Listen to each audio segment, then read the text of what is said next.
Hello friend, स्वागत है आपका आज की कहानी में। आइए शुरू करते हैं आज की कहानी। निर्जला एकादशी व्रत के बारे में जानकारी देंगे। तो शुरू करने से पहले चैनल को लाइक करें, सब्सक्राइब करें, ज़्यादा से ज़्यादा शेयर करें। तो आइए शुरू करते हैं आज की कहानी। नियम निर्जला एकादशी व्रत कैसे करें। नमस्कार दोस्तों, क्या आप जानते हैं कि सिर्फ एक दिन का उपवास पूरे साल की एकादशियों का पुण्य दे सकता है? जी हाँ, हम बात कर रहे हैं निर्जला एकादशी की, एक ऐसा व्रत जो तप, त्याग और आत्मिक शक्ति का अद्भुत संगम है। लेकिन क्या इस कठिन व्रत को हर कोई कर सकता है? गर्भवती महिलाएं, बुजुर्ग या बच्चे, क्या इनके लिए भी यह व्रत अनिवार्य है? क्या इस व्रत के बिना मोक्ष नहीं मिलेगा? आज का यह वीडियो आपको निर्जला एकादशी व्रत की पूरी जानकारी देगा, वो भी विस्तार से, जिससे आपके मन के हर प्रश्न का समाधान हो जाएगा।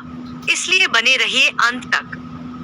निर्जला एकादशी, जिसे भीमसेनी एकादशी भी कहा जाता है, ज्येष्ठ माह के शुक्ल पक्ष की एकादशी तिथि को आती है। इस दिन व्रती को पूर्ण रूप से जल और आहार का त्याग करना होता है। यह एक अत्यंत कठोर व्रत माना जाता है, जिसमें पूरे दिन और पूरी रात बिना जल ग्रहण किए रहना होता है। सिर्फ आचमन की अनुमति होती है, वह भी इतना हल्का कि वह गले के नीचे न जाए। इसीलिए इसे निर्जला कहा गया है, अर्थात बिना जल के। पुराणों में एकादशी व्रत को समस्त व्रतों की जननी कहा गया है। यह व्रत भगवान श्रीहरि विष्णु को अत्यंत प्रिय है। ऐसा कहा जाता है कि जो व्यक्ति एकादशी का व्रत करता है, उसे मोक्ष और बैकुंठ धाम की प्राप्ति होती है।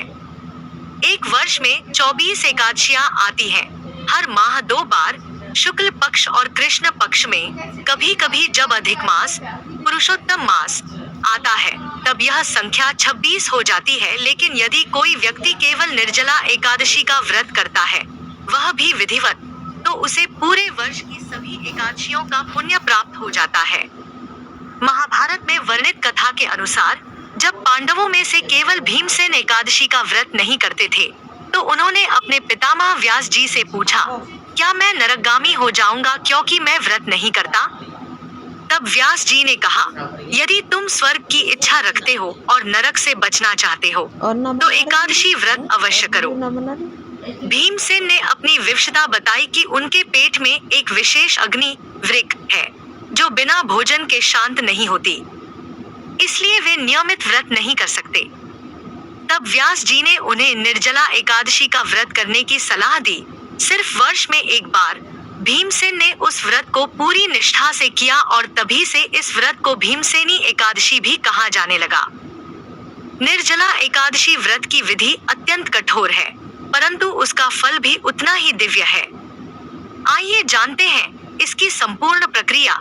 व्रत प्रारंभ करने से पहले का जल सेवन। यदि आप व्रत करने जा रहे हैं, तो एकादशी की सुबह सूर्योदय से पूर्व प्रातः 4 बजे से पहले जल पी सकते हैं। इसे संघट जल सेवन कहा जाता है। 4 बजे के बाद से आपको जल भी नहीं लेना है। पूजा पाठ और उपासना। जल पीने के बाद आप स्नान करें, स्वच्छ वस्त्र धारण करें और भगवान श्रीहरि विष्णु का ध्यान, पूजन और मंत्र जप करें। तुलसी दल और गंगाजल से युक्त पूजा करना शुभ माना जाता है। व्रत का पारण समापन। एकादशी के दूसरे दिन प्रातःकाल ब्राह्मण को भोजन कराकर, भगवान को भोग अर्पित कर, चरणामृत या गंगाजल पीकर व्रत का पारण करें। अब आते हैं उस महत्वपूर्ण प्रश्न पर, क्या गर्भवती महिलाएं, बुजुर्ग और बच्चे निर्जला एकादशी का व्रत कर सकते हैं? इसका उत्तर है हाँ, लेकिन संशोधित रूप में। गर्भवती महिलाओं के लिए शरीर का पोषण अत्यंत आवश्यक होता है। गर्भस्थ शिशु पर उपवास का नकारात्मक प्रभाव पड़ सकता है, इसलिए उन्हें पूर्ण निर्जल व्रत करने की आवश्यकता नहीं है।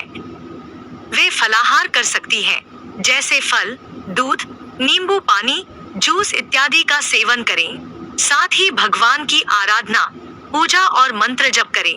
यही नियम बुजुर्ग व्यक्तियों और बच्चों पर भी लागू होता है।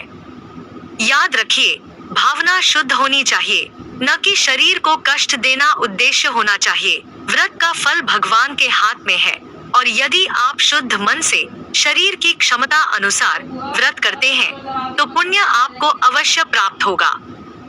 यदि किसी कारणवश आप निर्जला व्रत न कर पाएं, बीमारी, यात्रा, उम्र या अन्य परिस्थिति, तो अपने सामर्थ्य अनुसार भगवान की सेवा, मंत्र जप, अन्नदान, जलदान, व्रत कथा श्रवण, तुलसी पूजा आदि कर सकते हैं। इन कार्यों से भी पुण्य प्राप्त होता है। शास्त्रों में कहा गया है, यह करोति तो संपूर्ण निर्जलाम एकादशी नरा सपापम शेषं हंति याति विष्णोः पदं ध्रुवं। अर्थात जो व्यक्ति पूर्ण निष्ठा और नियमों के साथ निर्जला एकादशी का पालन करता है, वह अपने समस्त पापों से मुक्त होकर भगवान विष्णु के धाम को प्राप्त करता है।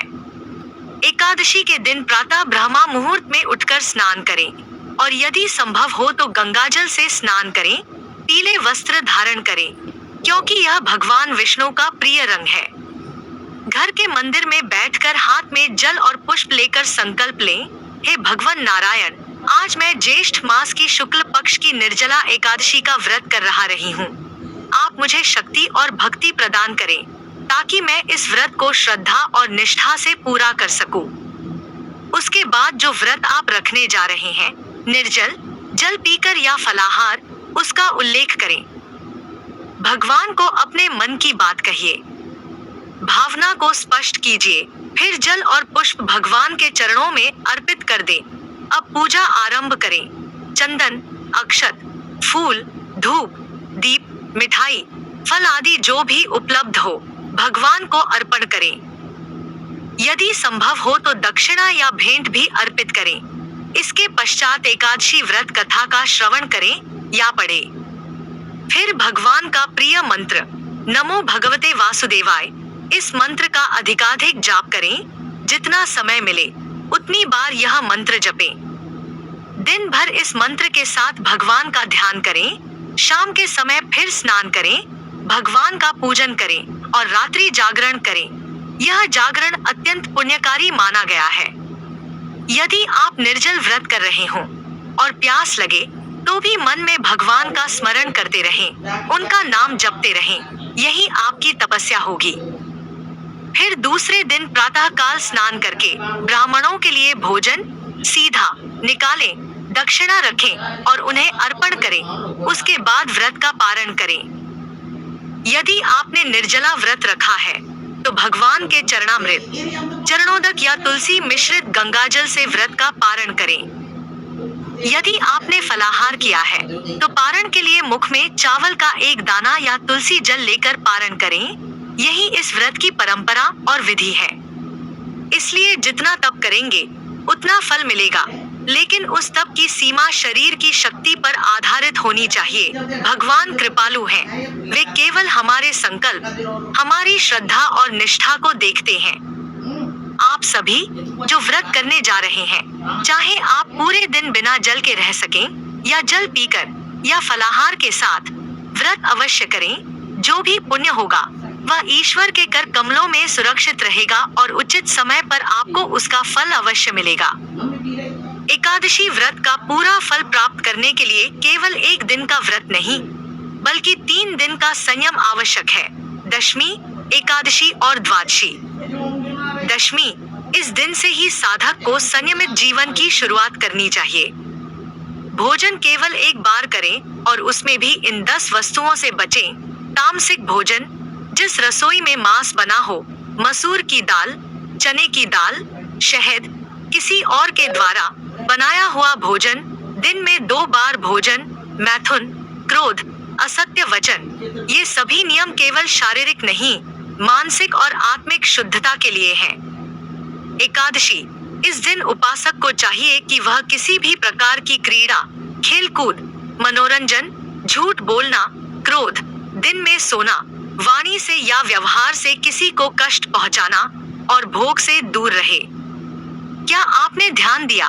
केवल उपवास करना एकादशी का मूल नहीं है। यह एक तप है जिसमें हर इंद्रिय को संयमित करना होता है। रामदास जी जैसे भक्त तो पूरी रात जागकर कीर्तन करते थे। उनका संकल्प इतना दृढ़ था कि भगवान स्वयं उनकी भक्ति से प्रसन्न होकर उनके रथ में सवार होकर आए। द्वादशी, एकादशी व्रत का फल तभी प्राप्त होता है जब द्वादशी को भी संयम रखा जाए। इस दिन भी कांस के बर्तन में भोजन न करें, मांसाहारी रसोई में बना भोजन न लें। शहद, तले हुए पदार्थ, नशा आदि से दूर रहें। मिथ्या भाषण, भारी व्यायाम, मैथुन और अपवित्र वस्तुओं के स्पर्श से बचें। केवल एक बार भोजन करें, वह भी शुद्ध और भगवद अर्पित। अब सवाल उठता है कि अगर उपवास करें तो खाएं क्या? शुद्ध फलाहार, थोड़ा दूध या गंगाजल भी पर्याप्त है। कुछ महान संत तो निर्जला एकादशी करते हैं, यानी जल तक ग्रहण नहीं करते। लेकिन यदि आप यह नहीं कर सकते तो कोई चिंता नहीं। अपनी सामर्थ्य अनुसार थोड़ी मात्रा में शुद्ध फल लें, वह भी भगवान को अर्पित कर। एकादशी व्रत केवल पुण्य नहीं देता, यह मन को निर्मल करता है, इंद्रियों को वश में करता है, जीवन को अनुशासित करता है और आत्मा को प्रभु के समीप ले जाता है। लेकिन अगर हम इसे केवल एक खान-पान का नियम मान लें और मनमानी करें, जैसे फलाहार में कचौड़ी, पकौड़ी, हलवा, सिंघाड़ा और मनोरंजन को शामिल करें, तो फिर वह केवल शरीर का आराम होगा, आत्मा की साधना नहीं। आप सभी जो व्रत करने